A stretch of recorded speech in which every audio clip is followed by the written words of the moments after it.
Olá pessoal, estou muito feliz de estarmos aqui.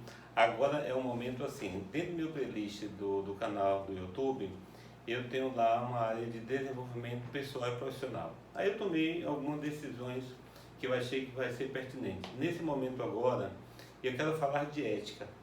Então eu quero falar um pouco da ética geral, depois especificamente o novo Código de Ética do Profissional da Contabilidade. Então vamos ter 4 vídeos relatando sobre isso. Primeiro, esse vídeo, essa aula número 1, ou esse bate-papo número 1, como queira chamar. Estou felicíssimo de estar aqui com vocês, conversando, vendo possibilidades, porque hoje o mundo está assim, vivendo uma crise ética muito grande, então eu não queria deixar passar despercebido esse momento, porque isso ajuda o nosso desenvolvimento pessoal. É aquilo que vai fazer das nossas decisões. E também a ética, quando entra na deontologia, que é o estudo do dever em relação a determinada profissão, aí muda um pouco, né? Porque eu preciso ter algumas posturas para conviver com meus pares. É isso que nós vamos conversar aqui nesses 4 encontros nossos. Conto com vocês, assistam todos os vídeos, que a gente possa discutir, faça comentários, se inscreva no nosso canal. É isso que a gente quer, esse movimento bem bacana entre a gente, tá certo, gente? Então, eu vou começar agora com as reflexões éticas. A primeira questão que eu coloco, vou fazer reflexões éticas. Aí surge, porque a gente pensa assim, o que é que eu quero discutir nesse momento? Eu tenho que pensar no tema. Poxa, mas depois que pensar no tema, o que é que eu vou fazer? Vou trabalhar conceito de ética e de moral. Sim, e aí? Aí eu vou entrar um pouco na discussão da cultura, né? Que a cultura vai interferir nessa realidade. E também vou concluir esse momento falando um pouco da legalidade e da moralidade. Quer dizer, esse movimento é importante para poder a gente ir compreendendo essa relação. Aí eu comecei a ver algumas imagens que me deixaram intrigado, gente. Como é falar de ética em um país como o nosso, como o Brasil, com tantos escândalos que estão sendo acumulados, né? Lógico, crises, escândalos não é exclusividade do Brasil. Corrupção não é exclusividade do Brasil. Todos os países se envolvem em corrupção, tem países piores do que o Brasil. Isso eu tenho certeza. Mas falar especificamente da gente, como esse vídeo vai ganhar o mundo, né? Então a gente pode discutir uma questão mundial também das crises éticas, mas especificamente o que eu quero relatar, alguns escândalos que aconteceram no nosso país que nos incomodou. Como é que eu vou falar de ética numa situação dessa? A exemplo do escândalo da Petrobras, um dos maiores escândalos de corrupção que o mundo já viu, de desvios de recursos públicos, isso incomoda muito.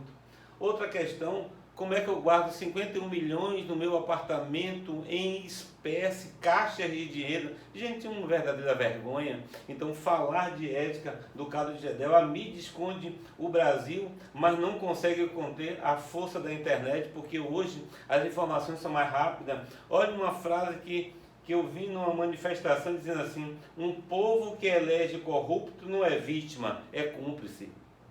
Porque nós que escolhemos os nossos governantes também. Então, quantos escândalos foram acontecendo, um atrás do outro?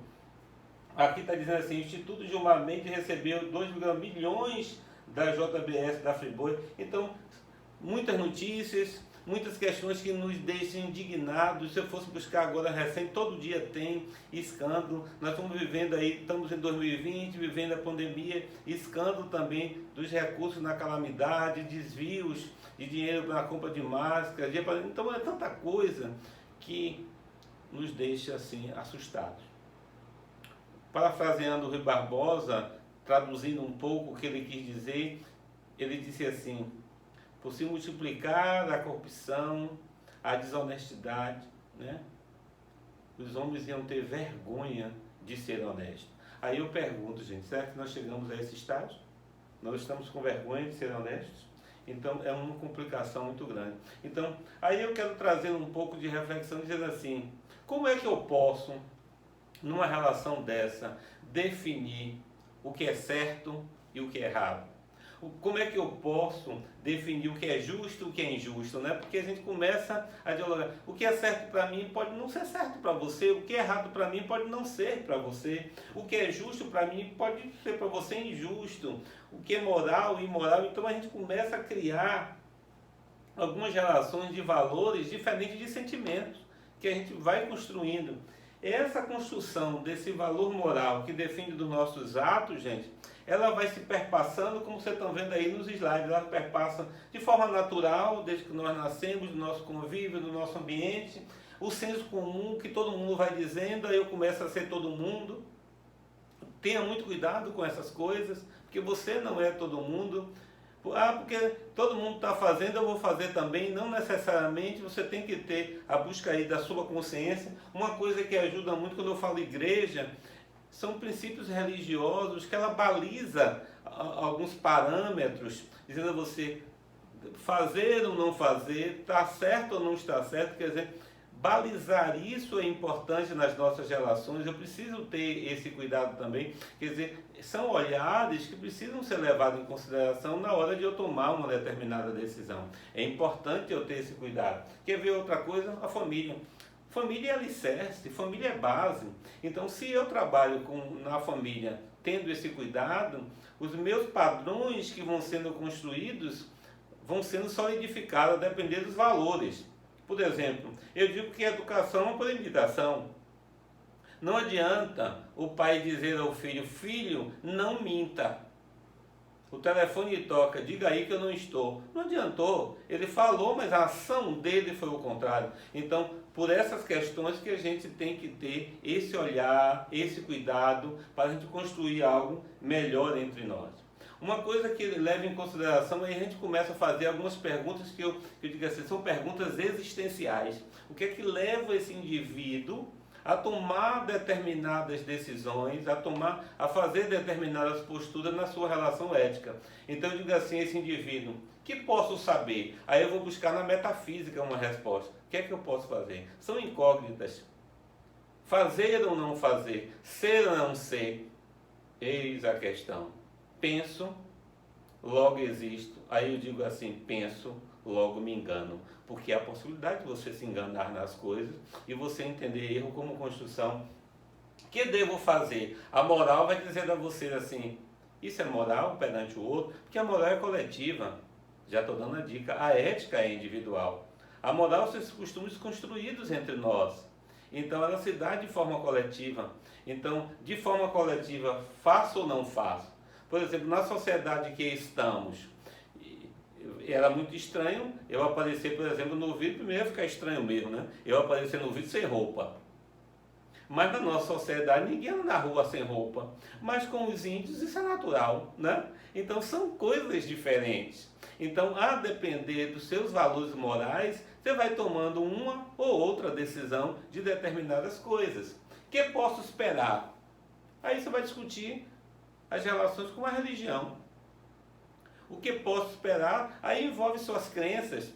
Gente, existe também crenças que nós vamos carregando, que eu chamo de crenças limitantes, que vai limitando você de avançar. Aí você vai construindo ideias, como eu não posso, eu não consigo, eu não tenho capacidade, então eu vou me limitando, então eu vou perdendo a esperança. Paulo Freire, ele diz uma frase muito interessante, que ele disse que esperança vinha do verbo esperançar. Então eu tenho que esperar, né? Expectativas futuras. Então a minha esperança tem que ser em coisas positivas. Mas aí a religião pode conduzir você a essas crenças. Aí você acreditar. Então você ter fôlego, ter força. Aí vai envolver algo muito pessoal, que é a sua fé. Aí eu venho questionando o que é ter fé. Fé é o firme fundamento das coisas que você não vê, mas você crê. Você visualiza a possibilidade.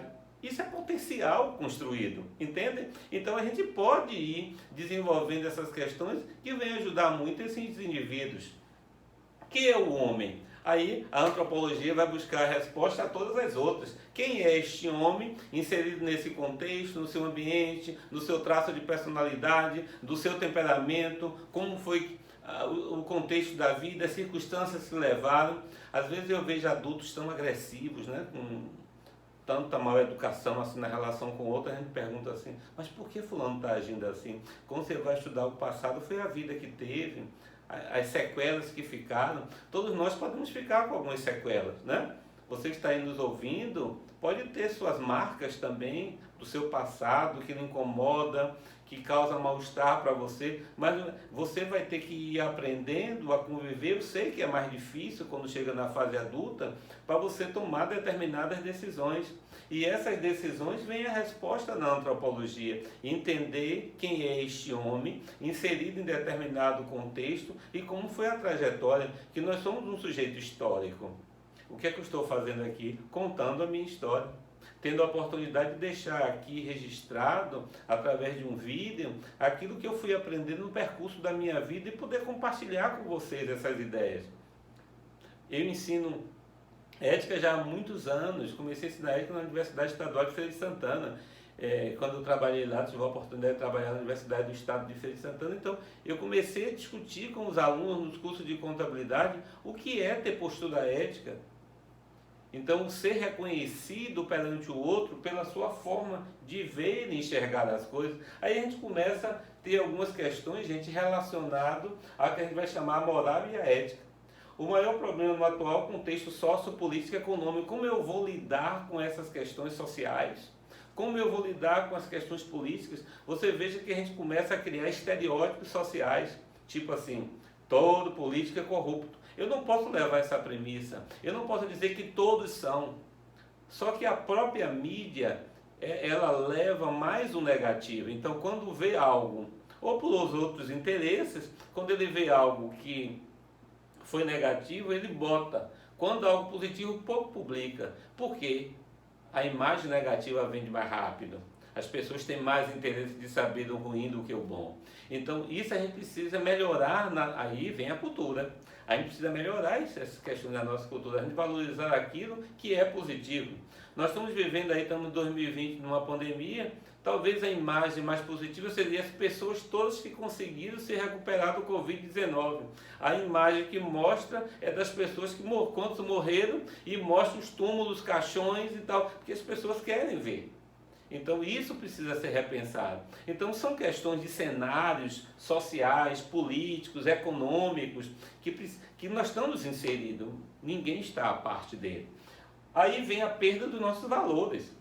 Essas pressões que vão acontecendo, que tudo normal, o jeitinho brasileiro, não, vamos ver um pouquinho. E eu digo até como professor, eu ensinando ética, aí estou vendo aluno colando ou pescando na prova. Eu disse, então não valeu nada a pena do que ensinei sobre ética, ele está pescando. Outro dia um aluno disse para mim assim, eu disse na sala, pescar é pecado. E quem peca vai para o inferno. Eu queria uma premissa. Aí o aluno gritou, inferno é perder de semestre, o negócio é pescar mesmo. Então, ele não tem sentimento nenhum. Quer dizer, eu posso falar do outro que é desonesto, mas eu estou me apropriando da prova do colega, copiando as ideias dele. Aí tem aluno que diz assim, não professor, eu estou fazendo uma consulta aos universitários. E porque ele não estudou para fazer a parte dele. Então, eu vou criando um mecanismo de defesa, aí são mecanismos de defesa, para ele dizer que aquilo é normal.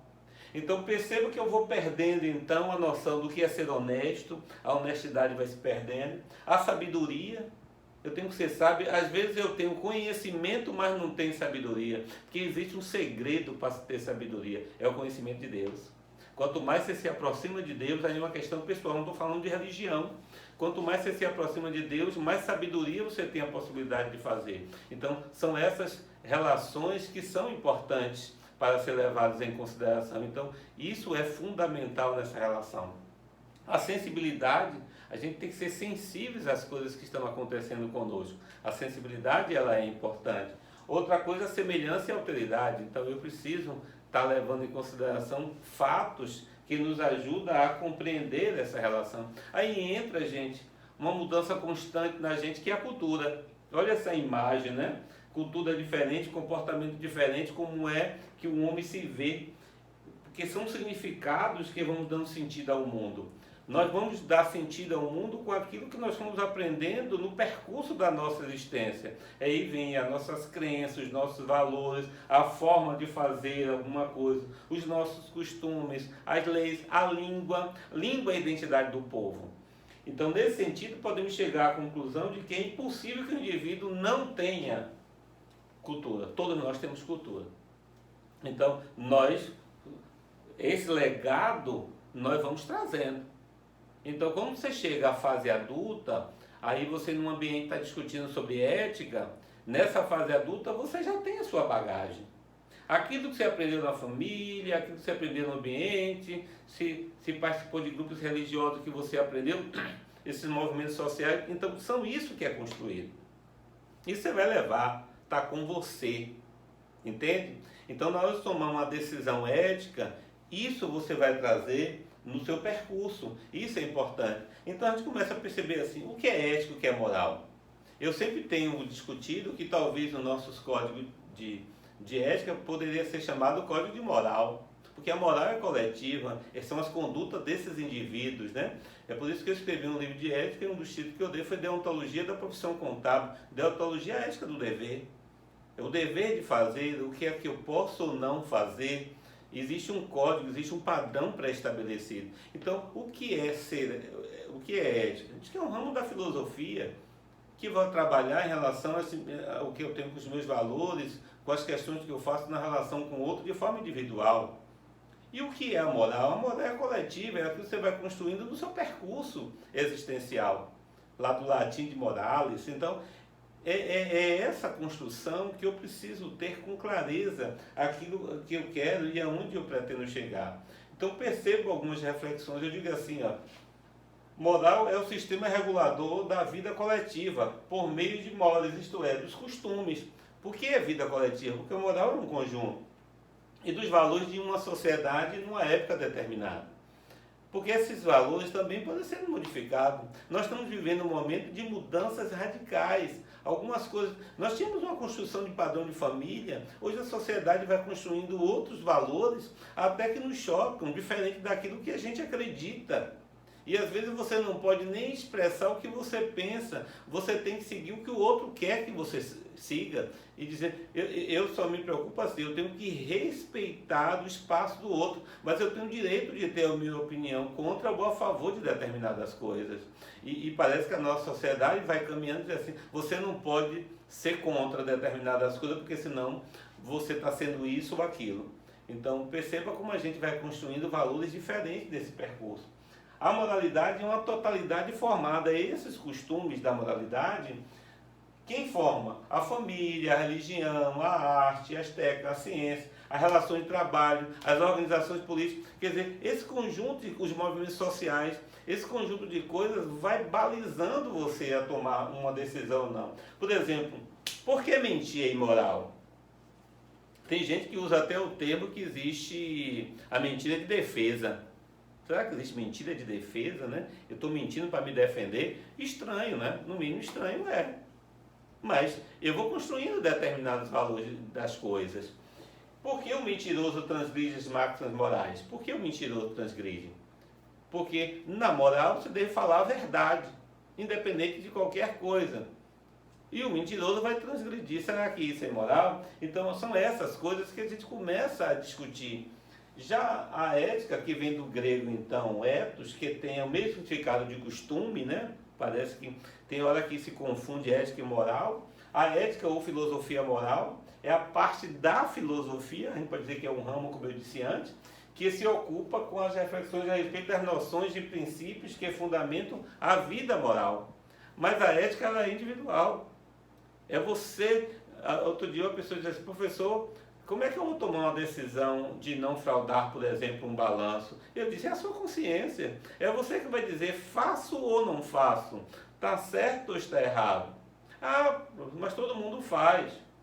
Eu tive um aluno que abriu um determinado escritório de contabilidade, aí ele pegou, disse assim, eu estou no escritório de contabilidade, aí eu estou sendo ético, os empresários estão querendo que eu faça isso ou aquilo que não é certo, você ensinou que não devia fazer, eu estou perdendo os clientes de todos, e agora como eu vou sustentar a minha família?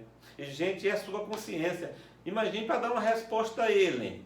Que sociedade é essa? Que eu, para conseguir dinheiro, eu tenho que ser corrupto, eu tenho que fazer errado. Não, não tenho que fazer errado. Eu posso ter um dinheiro honesto, ter um dinheiro certo, fazer as coisas com o meu suor, com o meu trabalho, com dignidade. Se aquilo não é permitido, não é para eu fazer. Se nós vivemos num país altamente legalista, que ele diz assim, isso não pode fazer, então eu não vou fazer. Então são questões que eu preciso ser colocado em evidência. E aí eu começo a pensar em juízo.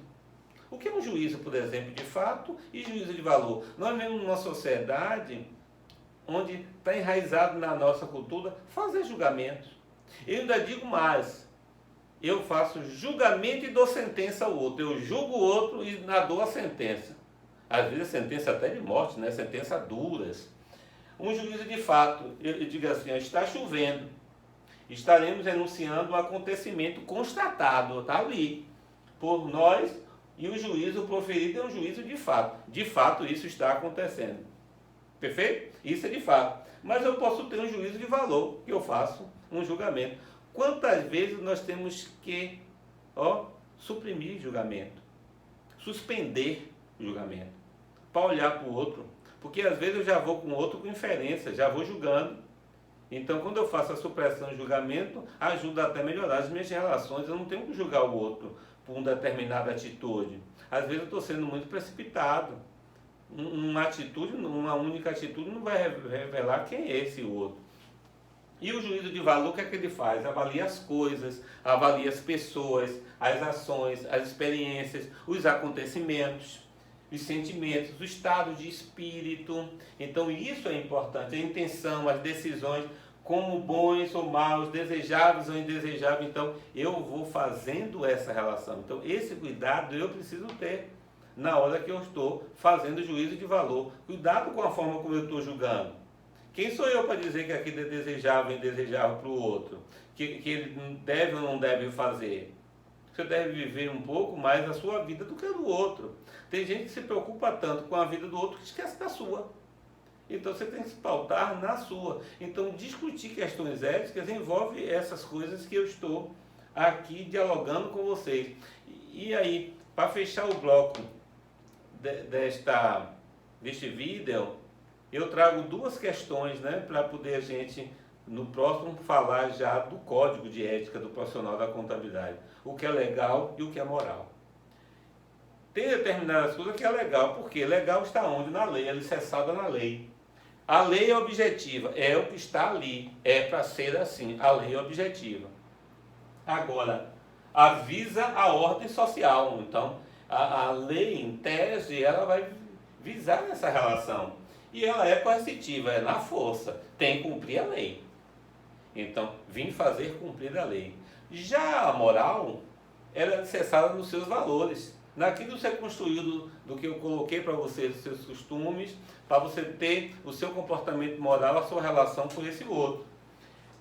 Lei é subjetiva, observem, na moral ela é subjetiva, porque o que pode ser legal, mas ser imoral, nas relações com o outro, dos seus valores, dos seus costumes, entende? Então esse movimento é diferente, visa o comportamento social. Então aqui visa a ordem, a moral visa o comportamento. Ela é não coercitiva. Aqui ela é coercitiva, é na força, mas a moral não. É o que você vai construindo e respondendo para essa sociedade. E um ato de escolha, né? Diz que as nossas escolhas revelam o nosso caráter. O que escolhemos, revelamos quem somos. E, gente, é muito verdadeiro a lei da semeadura. Quem planta, colhe. Se eu planto amor, eu vou colher amor. Se eu planto honestidade, eu vou colher honestidade. Então, isso é importante, eu ter esse cuidado, entende? Na minha relação com esse outro. E aí, já estamos chegando próximo ao final do vídeo, que eu trago assim: virtude, vício por excesso dessa virtude e vício por deficiência ou falta desta virtude. Vamos pensar em uma virtude. Você tem uma virtude que é a coragem. Qual é o vício por excesso? Temeridade. A coragem, você exagerando, pode vir a temeridade. E qual a deficiência do corajoso? A covardia. Você não, a sua deficiência fica covarde. Uma virtude, respeito próprio. Você tem que aprender a gostar de você. Eu mesmo gosto de mim assim mesmo, como eu sou, tá certo? Com os meus defeitos, que não tem ninguém perfeito, mas você tem que gostar de você como você é como pessoa. Porque se você não gosta de você, fica muito difícil a relação com o outro, né? É relação intrapessoal. Então, respeito próprio. Qual o vício? Quando você tem muito respeito próprio, a vaidade. Você pode se tornar vaidoso. E o sábio Salomão dá o que é vaidade? Vai em vão. Aí ele vai dizer assim, tudo é vaidade. Então, o excesso desse respeito próprio. E qual o vício? A modéstia. Porque se você é aquilo, não tem problema nenhum você dizer que você é. Você vai encontrar no meio do caminho um monte de gente com inveja de você. Depois eu vou gravar um vídeo só falando de inveja. De inveja de você. Aí quando eu percebo que está com inveja do que eu estou fazendo, eu faço assim, beijinho no ombro, não posso fazer nada. Siga a sua vida. Siga você. Você fica preocupado com o que eu estou achando? Todo invejoso não tem propósito. Quando você tem propósito de vida, você não fica com inveja, você não fica olhando o que o outro é, você se preocupa com você. Eu não tenho tempo a perder de estar preocupado com o que o outro é. Eu tenho meu foco. Então, todo mundo que tem foco não tem inveja. Isso é fato, isso é real. Uma coisa importante, outra virtude, prudência. Ser prudente é ser cauteloso. Então, todo prudente, o vício é a ambição.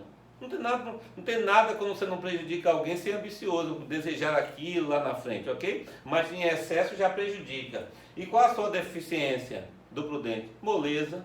Ele é tão cauteloso que não sai do lugar. Não, estou com medo. E se eu não conseguir? E se eu errar? E se eu não fazer? Nada! Você tem que se jogar, arriscar. Eu sou típico desse, viu? Vai ter a oportunidade que eu vou contar um pouco das minhas histórias que eu me jogo. Deu errado, eu começo de novo. Já tive coisas, negócio que deu tudo errado, eu comecei do zero. Qual o problema? Eu vou tentando. Outra, amizade. Amizade é uma virtude. Qual é o vício por excesso dessa amizade? Condescendência.